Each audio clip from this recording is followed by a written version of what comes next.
खबर आप जान लीजिए। राजस्थान बीजेपी को मिला नया प्रदेश अध्यक्ष। आपको जानकारी दें कि राज्यसभा सांसद मदन राठौड़ बने हैं राजस्थान बीजेपी के अध्यक्ष। बीजेपी के राष्ट्रीय अध्यक्ष जेपी नड्डा ने यह ऐलान किया।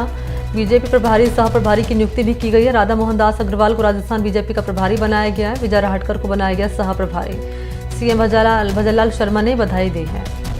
तो बड़ी खबर है ये, राजस्थान बीजेपी को नया प्रदेश अध्यक्ष मिल गया है। बीजेपी अध्यक्ष जेपी नड्डा ने ओबीसी वर्ग से आने वाले राज्यसभा सांसद मदन राठौड़ को प्रदेश अध्यक्ष की जिम्मेदारी दी है। इसके अलावा उन्होंने नियुक्ति के भी आदेश जारी किए हैं। डॉक्टर राधा मोहन दास अग्रवाल को राजस्थान बीजेपी का प्रभारी बनाया गया है, जबकि विजय राहटकर के पास से सह प्रभारी की जिम्मेदारी। मुख्यमंत्री भजनलाल शर्मा ने बधाई दी है और बुके भी उनकी ओर से भेंट किया गया।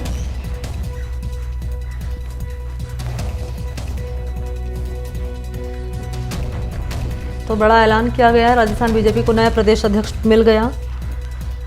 मदन राठौड़ बने हैं राजस्थान बीजेपी के प्रदेश अध्यक्ष और सह प्रभारी हैं विजय राहटकर, और बीजेपी प्रभारी की भी नियुक्ति कर दी गई है। राधा मोहन दास अग्रवाल बने राजस्थान बीजेपी के प्रभारी। इसी पर मेरे साथ सोमू आनंद इस वक्त मौजूद है लाइव। सोमू के पास ले चलते हैं। सोमू, एक बड़ा ऐलान किया गया है। राजस्थान बीजेपी को नया प्रदेश अध्यक्ष मिल चुका है मदन राठौड़ के रूप में। इसके अलावा सह प्रभारी और प्रभारी की भी घोषणा कर दी गई है। इसके मायने जरा समझाएं, और जातिगत समीकरणों को ध्यान में रखते हुए फैसला किया गया, ऐलान किया गया।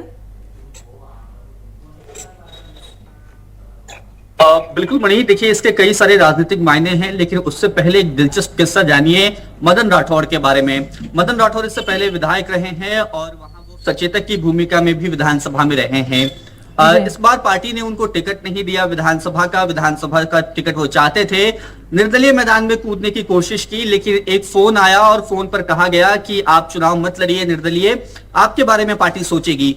उसके बाद विधानसभा चुनाव के थोड़े ही दिनों के बाद उन्हें राज्यसभा सांसद बना करके दिल्ली भेजा गया और उसके बाद अब प्रदेश अध्यक्ष की महत्वपूर्ण जिम्मेदारी दी गई।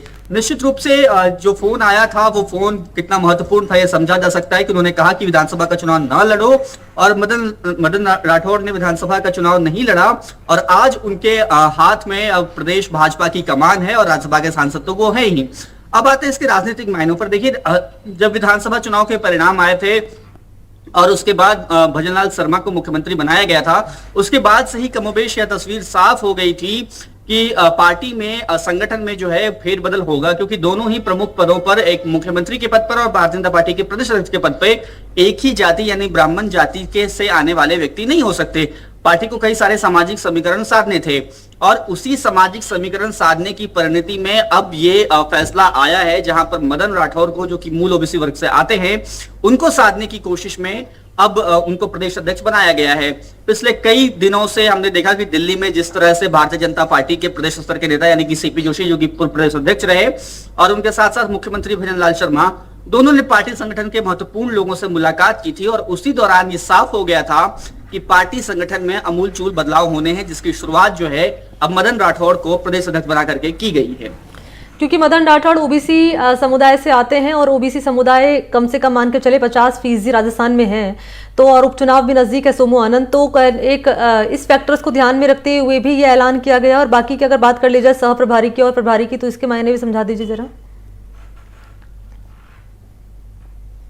बिल्कुल, देखिए ओबीसी वर्ग को साधना भारतीय जनता पार्टी के लिए एक महत्वपूर्ण चुनौती थी और उसमें जिस तरह का सामाजिक समीकरण था, देखिए मुख्यमंत्री भजनलाल शर्मा ब्राह्मण हैं, उप मुख्यमंत्री दिया कुमारी राजपूत है और दूसरे उप मुख्यमंत्री प्रेमचंद बैरवा जो है वो अनुसूचित जाति से आते हैं। तो जाहिर तौर पे कई सारे समीकरण भारतीय जनता पार्टी साध चुकी थी। वहां पर ओबीसी वर्ग को प्रतिनिधित्व देना जो है वो पार्टी के लिए एक महत्वपूर्ण चुनौती भी थी।